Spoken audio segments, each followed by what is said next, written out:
Welcome to Fake Love and Flying Monkeys, the podcast where fake love is exposed. I'm Nova Gibson and I am your host. I'm the principal counsellor at Brighter Outlook Narcissistic Abuse Counselling.com.au. This space is dedicated to helping you reclaim your worth and understand the impact of toxic relationships with suspected narcissists.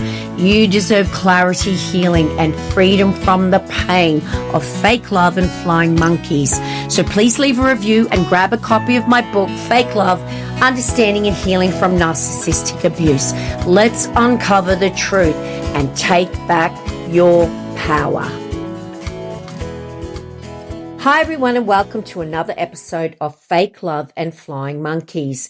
In this episode, we're talking about narcissism in relationships. All relationships tend to focus on intimate relationships a lot more than we do on others. And I think that's because we can analyze an intimate relationship with more breadth and depth, and because the strategies, the abusive strategies that the narcissist uses are textbook across all relationships. But in this episode, I wanted to look at narcissism in relationships in general.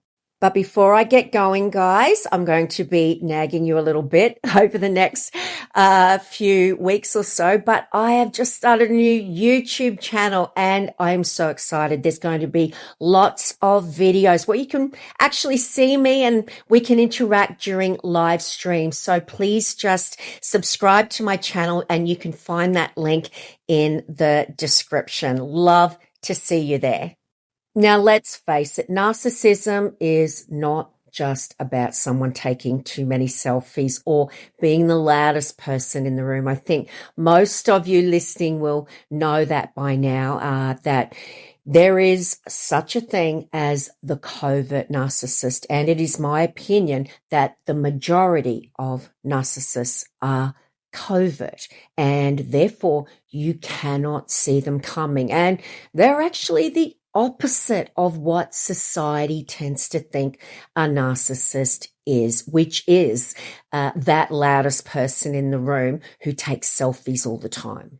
But looking at narcissism in general and how it impacts your life, when it shows up in your life in a more toxic, abusive form, this can have you second-guessing your worth and doubting your reality. That's their job. That's their mission. And you will be walking on eggshells in nearly every interaction with them, whether it's that intimate partner, a parent, a sibling, a boss, or even that one coworker who just always manages to make you feel like crap, a little bit small. Narcissistic abuse is sneaky. It's exhausting and it can leave a serious mark on your sense of self, your self-worth. So in this episode, we are going to break it all down in plain English. No psychobabble, just real talk, easy to understand explanations and discussions about narcissism in relationships of all kinds, how to spot it, how it tricks you, and how to begin untangling yourself from its sticky web. So grab a cup of coffee, guys, curl up, let's dive in. Now, firstly, not everyone who shows narcissistic traits has NPD, but those traits can still be incredibly damaging if someone has a lack of empathy, if you do not feel emotionally safe with this person and they are displaying these toxic behaviors consistently. They are consistent over space and time. These toxic behaviors are not isolated incidents. Then there is no need to sit there and wonder what point of the spectrum they're on, because they are still abusing you. In the end, a diagnosis of NPD is just a label.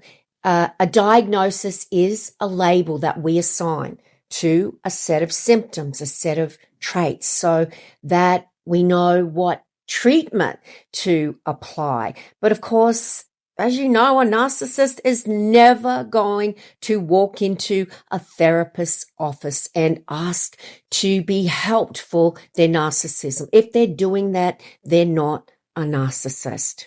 If those patterns of abusive, manipulative, insidious, passive, aggressive, intimidating behaviors are a cycle, if they are consistent over time, then you don't need that label. And hopefully when you're able to go no contact or grey rock, you can become more confident in your research ability and, of course, trusting your instincts. So let's look at the narcissistic traits that show up everywhere across all relationships. Well, number one is a biggie, and that is a lack of empathy. They just don't care. Your feelings, your needs, your pain, they are all brushed off because it doesn't affect them. That doesn't mean they don't know. They know right from wrong because there's nothing wrong with their intelligence. It's just that they don't care. That is what having no empathy looks like. Number two, a grandiosity sense of self. They believe they're superior. They're more important. They're better. They're special. They're more deserving or just plain better than everyone else. Even if they act modest, there's this quiet smugness beneath the surface. That modesty, that was all an act. Number three, entitlement. They think the rules do not apply to them. They're owed your time, your emotional energy, your attention. Number four, need for control.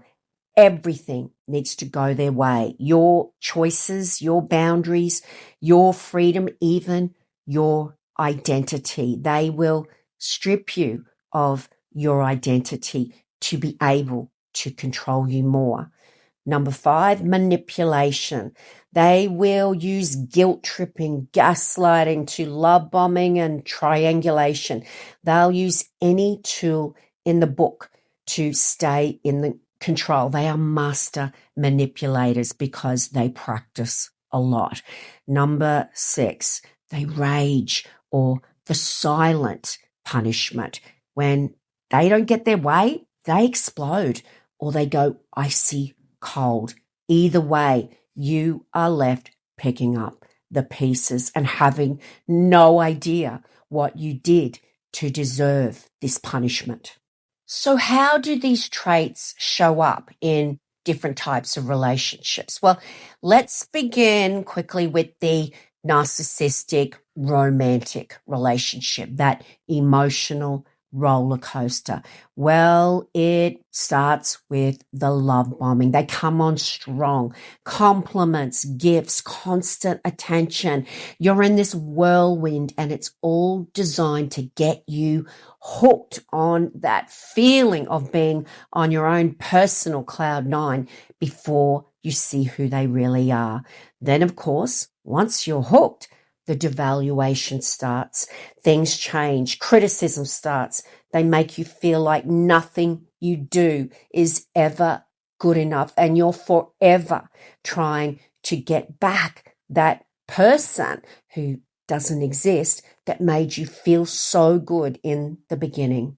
When devaluing you, the goal is to make you feel crazy, to make you feel like you're going insane, and to make you feel like not only did you deserve the abuse, but it's all your fault. To do this, they use a range of manipulative, abusive tactics such as gaslighting, projection, deflection, blame shifting, word salad, and more. And then comes the discard, whether you remain in an official relationship with them or not. And that is closely followed by the hoover.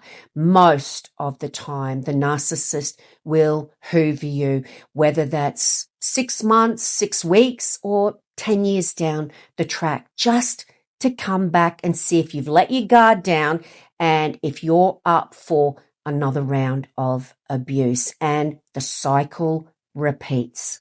Now let's take a look at narcissistic parents, the wound that does not heal easily. Being raised by a narcissist, it's like growing up in a house of mirrors where just nothing feels stable or safe.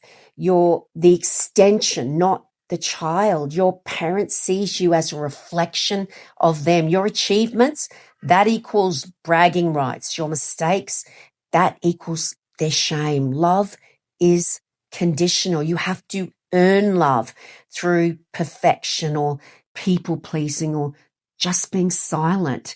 It means constant criticism or comparison. You are constantly compared to others, especially your siblings, and you always fail. You always come up short. There is always a sense of guilt and obligation there. And as an adult, they still guilt you into phone calls, visits, and doing what they want, or they play the victim. And they have this innate ability to rewrite history. You bring up something that hurt you, that never happened, or you're making it up, or, oh my goodness, I'm so sorry, I was such a bad parent. In other words, you're conditioned to never talk about your feelings. Children of narcissists, they often grow into adults with really shaky boundaries, low self-worth, and this deep fear of either being too much or not enough. Following on from this, let's have a look at narcissistic siblings, in particular, the golden child versus the scapegoat. If you grew up with a narcissistic sibling, you probably experienced, as I said earlier, constant competition. Everything was a rivalry. This is what the narcissistic parent wanted. You were always trying to compete for who was smarter, better looking, or more successful. And then there's the triangulation, where your narcissistic sibling manipulated your parents or other siblings against you. And that's why you're always in constant competition. And then there's this public image versus the private reality. Remember, the narcissist is always about their image and what other people think about them. So they might act perfect in front of others, this sibling of yours, but they'll be cruel behind closed doors.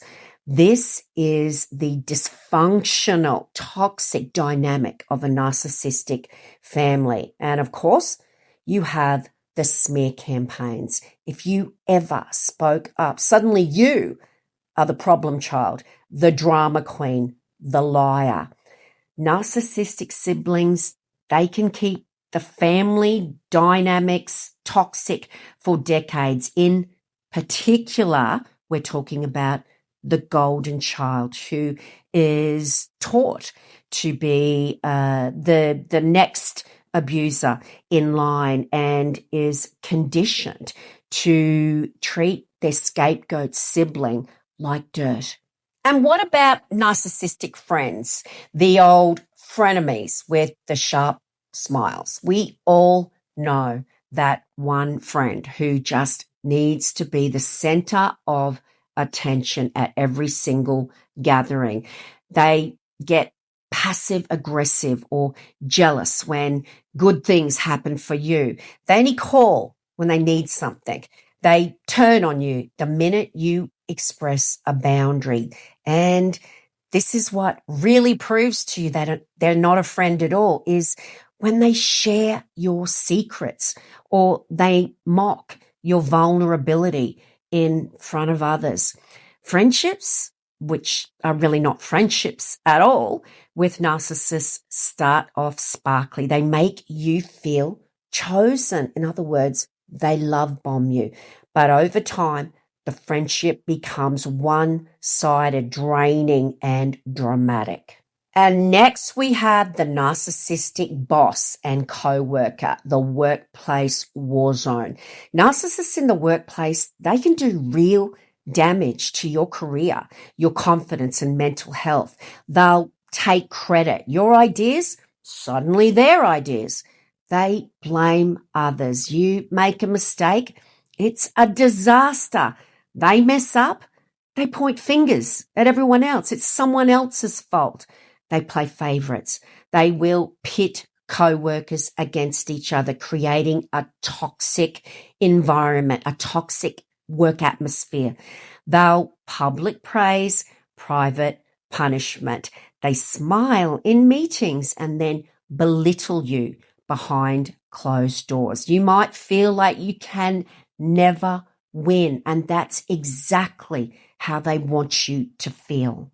And all of these relationships incorporate coercive control. Coercive control goes hand in hand with narcissistic abuse. It's about dominating your thoughts, emotions, and behavior without ever raising a hand. Of course, it's about power and control.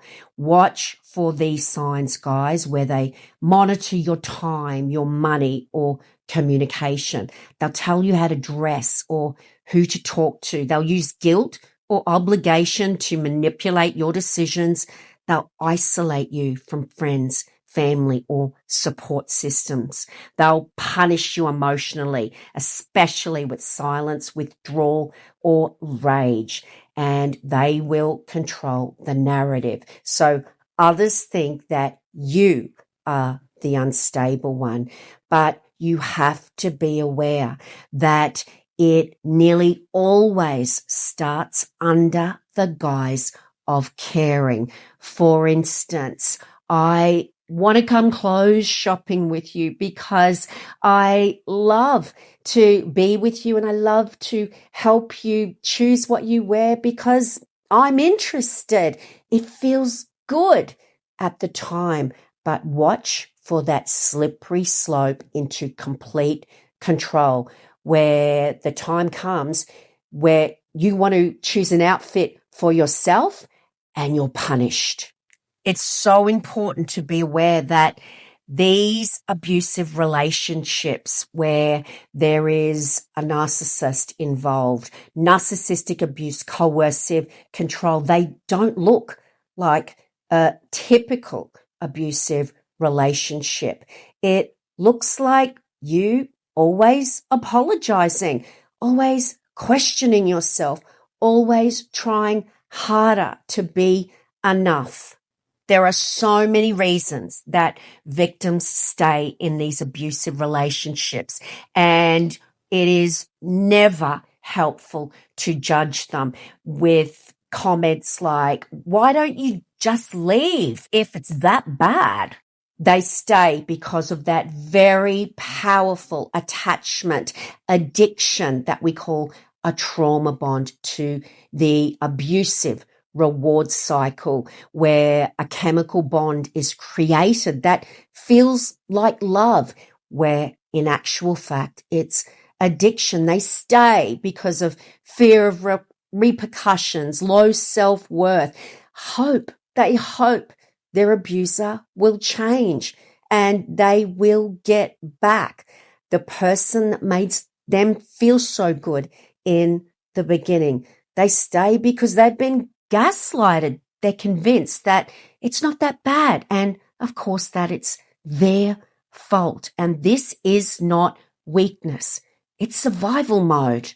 Escaping a narcissistic relationship of any kind takes strategy, support, so much support and time. So begin with, especially in the workplace, document everything. There is nothing too small. Keep a record of texts, emails, conversations. Set boundaries clear, firm, and enforce them. You're going to have to expect pushback, but stick to your boundaries. Go grey rock if you have to have contact with them. When possible, just become so boring, unemotional, and unreactive. Narcissists feed on drama. If you can, block and delete them. Get lots of support and therapy with someone like myself who understands narcissistic abuse. By the way, if you would like to have a one-on-one Zoom counseling session with me, no matter where you are in the world, please just see my website link in the description. And guys, please reclaim your identity. Reconnect with what you love, your goals, your voice, your freedom. And in ending, guys, I just want you to always remember that you're not overreacting when these behaviors are clearly a pattern of toxic, abusive behaviors, and you do not feel emotionally safe with this person. You are not too sensitive and you are not alone. Living under the spell of a narcissist, it can feel like you are losing your mind. But once you learn the signs and trust yourself, you can get out and you can heal. You can build healthy relationships based on mutual respect, safety, and love. Remember, you deserve conversations that don't leave you in tears. You deserve love that doesn't require you to shrink. You deserve workplaces that don't feel like war zones. And you deserve families that don't gaslight your pain. You deserve peace. And if nobody's told you this today, you are not the problem. Please keep going, guys. Freedom is on the other side of clarity. And that brings us to the end of another Fake Love and Flying Monkeys episode. Thank you for sticking with me through to the end, guys. Don't forget to find my new YouTube channel. The link is in the description. I can't wait to do some live streams, but I have to get the followers up. So YouTube will let me interact on live time with you. I really am looking forward to it so much. And of course, don't forget, if you'd like to have a one-on-one counseling session with me via Zoom, please see my website link in the description. On that note, guys, it's bye from me for now. Until tomorrow's episode, remember, you are worthy of love and you are worthy of so much more than a lifetime of fake love and flying monkeys.